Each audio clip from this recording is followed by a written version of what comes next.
Hi there. So in today's session, we're actually going to be talking about the 6 audit factors, insurance basics, the safety ratings, and consequences if you fail. So let's just get started. So let's first talk about compliance investigations. So companies are selected for on an investigation for different reasons. So it might be the compliance safety accountability, the CSA scores, that's your SMS report.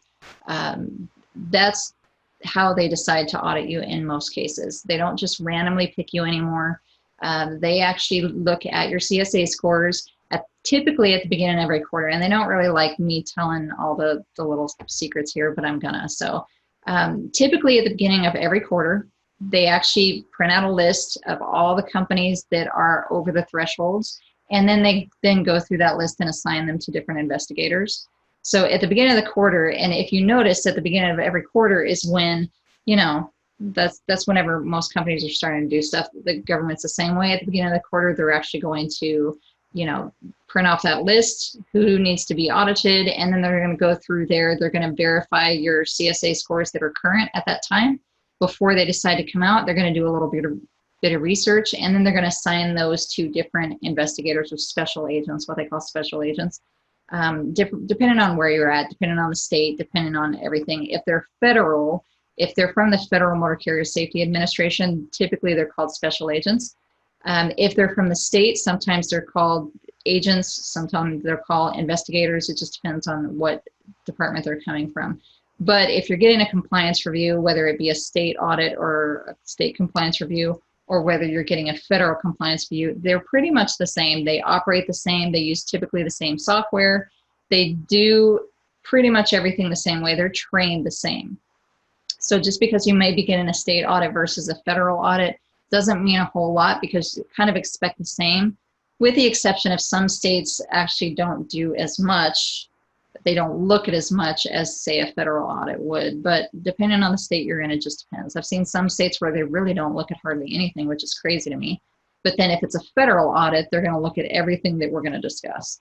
So just moving on, in either scenario, you need to be prepared, whether it's a state audit or whether it's federal audit. So another reason why they might come out is a significant crash. If you have a major bodily injury, fatality, accident, especially if it's been on the news, especially if it's a high profile on the news kind of thing, then they're definitely probably going to come out. If it's not been on the news, but it's still a major crash, the potential of you getting audited or a compliance review, and just for simplicity's sake, I'm going to call it audits. So if you may get audited after that crash, if it was a major fatality or major bodily injury or fatality accident. Another thing is a complaint. So officers can actually make complaints against your company. If they see your trucks and they're constantly stopping your trucks, giving you the same types of violations over and over and over again, or if they think that, there's some fishy stuff going on, maybe, yeah, you got a satisfactory rating whenever you got audited a year ago, but they know what your trucks look like. They know who your drivers are. They might actually file a complaint against you, and they have every right to do that, and they will do that. So if you get a complaint from an officer, a formal complaint from an officer, the likelihood of them coming in to audit you is pretty high. Another complaint kind of thing is from employees. So employees, they can't just call and say, hey, my company's doing all this horrible stuff. So it doesn't work that way. They actually have to formally do it in writing via the internet. They have to go online. They have to file a formal complaint online. And it's not going to be just one guy that gets you audited. It has to be consistent. There has to be quite a few employees saying the same kind of things for them to actually come out and perform a compliance review or an audit on you. It's not just going to be one guy saying that, you made him violate hours of service rules for them to actually do that. They're going to need to see some consistency there, or they're going to need to actually believe that guy enough to send their team or an investigator out there. So there might be some other evidence of safety violations. It just depends. Other agencies might call and, file a complaint against you, EPA, OSHA, things like that. But for the most part, they're going to go off your CSA scores. So if you're a passenger carrier or a hazmat carrier, they're actually required to do random, pools of companies that they audit. So it might not be one of those things. It might just be that you got pulled in a random thing if you're a passenger carrier or a hazmat carrier. But for general haulers, for general property carrying, companies, then you're not picked randomly. You're picked for a reason. And most of the time, they'll tell you whenever they get there. So let's talk about what they're going to do whenever they get there, what they actually look at. There's 6 different factors. Factor 1, MCS 150, MCS 90. We're going to talk about these, throughout the class. So I'm just giving you the summary of it. Factor 2 is drivers. Factor 3 is the hours of service. Factor 4 is vehicle maintenance. Factor 5 is hazmat if you're a hazmat carrier. If you're not a hazmat carrier, they're not going to worry about the hazmat, obviously. And then factor 6 is accidents. They're going to go through each factor. Most of the time, like I said, they're all trained the same, whether they're with the state or whether a federal investigator, they're trained exactly the same. They're going to go through the same process in the same order, the same way almost every single time. So if you follow this and you kind of take notes as we're going through this, be prepared. Another thing that companies don't think about, and I'm not sure why they don't think about this, typically whenever they call us, they'll say, yeah, well, we got a letter saying we're going to get audited and they gave us a list. What do I do? Well, follow the list. If they sent you a list saying these are the things we want to see when we get there, you need to have them there and prepared, ready to go the day they walk in. Don't do the whole, I'm going to stick the auditor in the coldest, darkest, smelliest room I have. I'm going to be rude. I'm going to make him sit outside. Don't do that. That's just rude. Treat people the way you would want to be treated. They're just doing their job. They didn't necessarily pick you. Their boss picked you. So they're doing their job. All they're doing is coming in to make sure that you're operating safely, that you're not doing any shady stuff, and that you're going to operate and not hurt somebody. That's their job. So don't be a jerk. Jeez Louise. Okay, so first off, factor 1, MCS 150, then we go through the drivers, hours of service, vehicle maintenance, hazmat, and then accidents. So let's get to it. So factor 1, like I said, they're going to send you that checklist. The first thing that they do whenever they come in, you exchange pleasantries. Hi, I'm so-and-so. Typically, they'll show you their identification and possibly give you a card and say, okay, this is who I'm with. This is the agency I work for, whether it be the state or the Federal Motor Carrier Safety Administration. Sometimes they have different titles. If they work for the state, they might be called investigators. If they work for the feds, typically they're called special agents, depending on what level they're at and what kind of training they've had. But for the most part, with federal audits, you're going to have a special agent from the Federal Motor Carrier Safety Administration. I do know that some states are still using troopers, and they've trained those troopers in how to do these compliance reviews, which is totally okay. So, don't just expect everybody to be called special agent. Most of the time they'll give you a card and they'll say, okay, this is my title, this is what I'm doing. So with the MCS 150, they're actually going to come in and they're going to ask you a bunch of questions. They're going to talk to, I always recommend that an executive or an officer of the company be there, at least in the very beginning. I know that you guys are busy, but in the very beginning, you should be there. You should be there to introduce yourself, tell them, introduce your team and say, this is my team. This is, they're going to be able to answer all your questions. But you're the one that's going to have to sign the documents at the end of the day. You're the one that they're going to want to talk to at the end of the day because you're the one responsible for any potential fines that you may get. And you're the one responsible for everything. So be there first thing in the morning whenever they get there, or whatever time whenever they first get there. Introduce yourself and kind of tell them what your plans are. They'll tell you what their plans are. Of course, you're doing this to be, pleasant and nice. You're not being a jerk about it because that's just not going to go well. So introduce yourself. They're probably going to ask you some basic questions, and then maybe you can excuse yourself and leave it to your team. I would never, ever recommend that you leave your consultant. I'm a consultant, and I've done this, and I've had clients leave me with the investigator by myself, which I don't recommend. I've never recommended that. In very few cases have I asked my client to leave, and it's, there was reasons for that. But most of the time it's because the investigator was hard to deal with. But I wouldn't recommend that you hire a consultant, whether it be me or anybody else, to come in and do everything for you. I don't know all of the answers to all the questions that they're going to ask. Going back and forth just makes it look bad. I don't like doing it. Sometimes I've had to do it, and I don't prefer that. So have somebody on your team that's going to be able to answer their questions fully, and all the questions. Have everything prepared. I always prep the room before somebody comes, and before an investigator comes, I always prep the room. I always have my stack of driver files, my stack of vehicle files, all the basic in my audit ready binder with all the information that they're going to need. I always have a printout of the MCS 150 right there. So whenever they're asking for, the current driver roster, you should have sent them that already, or at least have that prepared whenever they get there. The current driver roster, all your drivers that have been in active status for the last 12 months. Same with your vehicles, same with your trailers. They're going to ask for those things. Have them prepared before they get there. So they're going to check on the MCS 150 accuracy of the data. Like I said, they're going to ask you, is this the current roster for your drivers that were in an active status in the last 12 months? Your vehicles, your trailers. If it's yes, then yes, that is. A lot of times what they're going to have you do is sign the bottom of those forms to say, yes, I'm verifying and stating that this is an accurate reflection of what we're doing. With the MCS 90, they're going to check for the accuracy of the data. So they're going to, the levels of insurance. The MCS 90 is the levels of insurance that you have. So in some cases, for a general carrier, may be required to have $750,000 in insurance. For other carriers, you might have to have $1 million and sometimes $5 million. It just depends on what you're actually doing. So they're going to request to see the previous, I always say the current year and the previous year, your MCS 90 form. They want to see that. So anytime you renew your insurance, you should always be asking for the current MCS 90 form, whether you're a private property carrier or a for-hire carrier. For-hire carriers, your insurance company has to request that. And they have to file that with the FMCSA if you're a for-hire interstate carrier. They don't actually have to file it if you're a private property carrier. So they think that they don't have to give it to you. But that's not true. You do have to have that in case you get audited.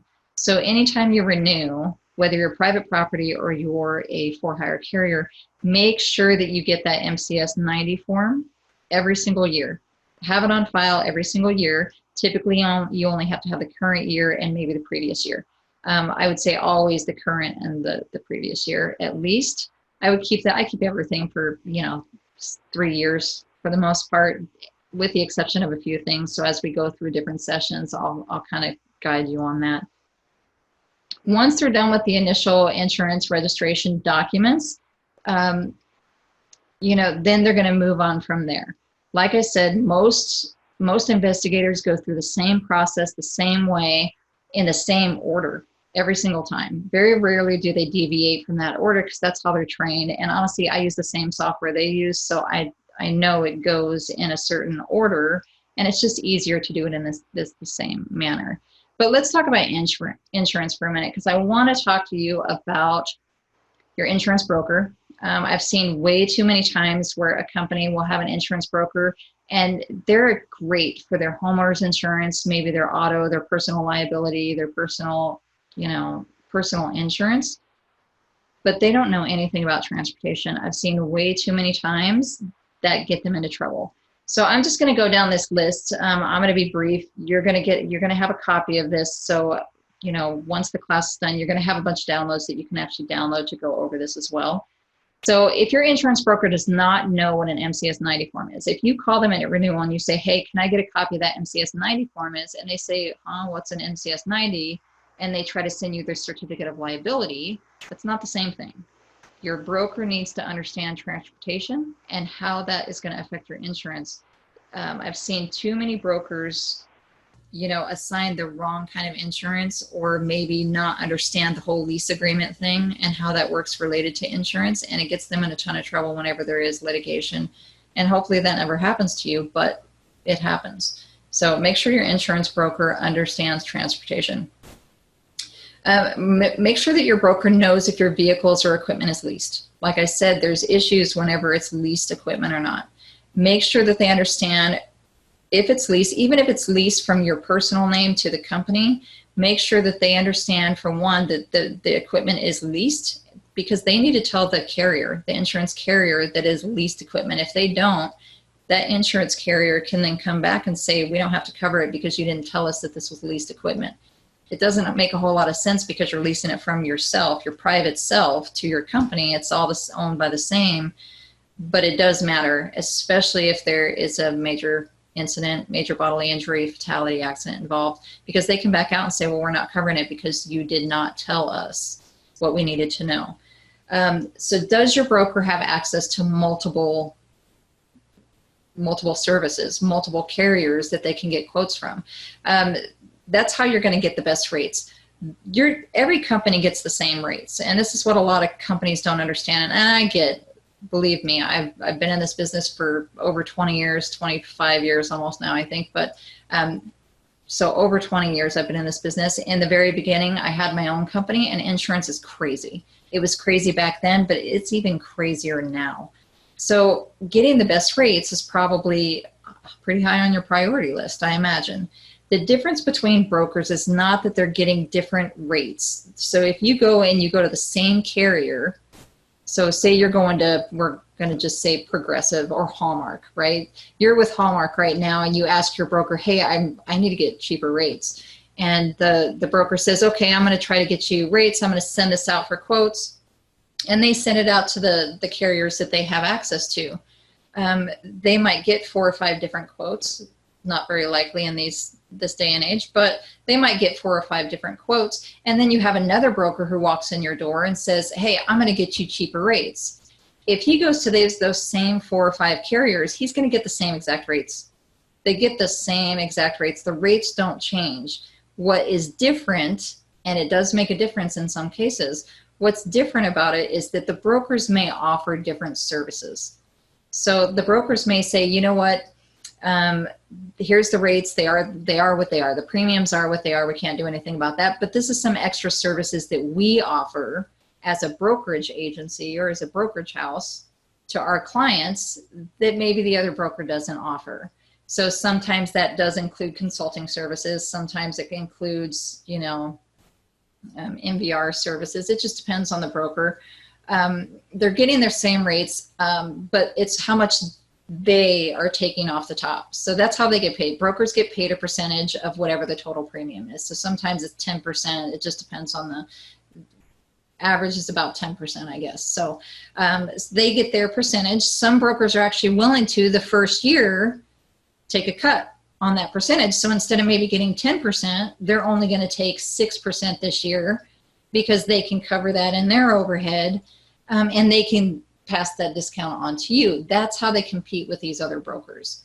So one thing I want to say, don't hop your brokers every year because you think that they're getting you cheaper premiums, because they're not. It's about what can the broker offer you? Are they taking care of you? And if they're taking care of you, then why are you leaving? Everybody's paying higher rates. They're doing the best they can. Sometimes it's your own fault. And I hate to say this in a classroom kind of setting, but sometimes it's you. You are the problem. It's not the broker. The broker is not the problem in most cases. It's you. It's your SMS reports. It's your scores that's the problem. So listen to, if, like I said, if you're dealing with a broker who understands transportation, who understands what they're doing and how to get these quotes for you, they're going to have access to a lot more markets. But they can't go and ask for quotes to 6 or 10 different companies when your scores look horrible. They already know that those companies aren't even going to talk to you. They're not even going to look at anything to do with you because they already know that your SMS scores are not good. So they don't bother submitting quotes to those. For one, it's a waste of their time. It's a waste of your time. It's a waste of everybody's time. So if they already know that, they're not going to bother with that. But if your broker comes to you and says, look, we are trying to get you the best quote we possibly can, but we need you to do some work. We need you to fix your SMS report. We need you to start working on this. We need you to submit a corrective action letter to these insurance companies, so that they're trying to sell you, basically, is what they're doing. They're trying to sell your company and your safety rating and your safety scores, and they're trying to sell them to these insurance carriers that say, hey, my client is a good risk and here's why. Give them a reason to do that. If you don't give them a reason to do that, I don't know why they would want to work with you in the first place. But if you've noticed here lately, a lot of brokers, they're just not accepting new transportation clients. I've seen clients that had 1 violation on their SMS report, one violation on their SMS report, and they can't get insurance.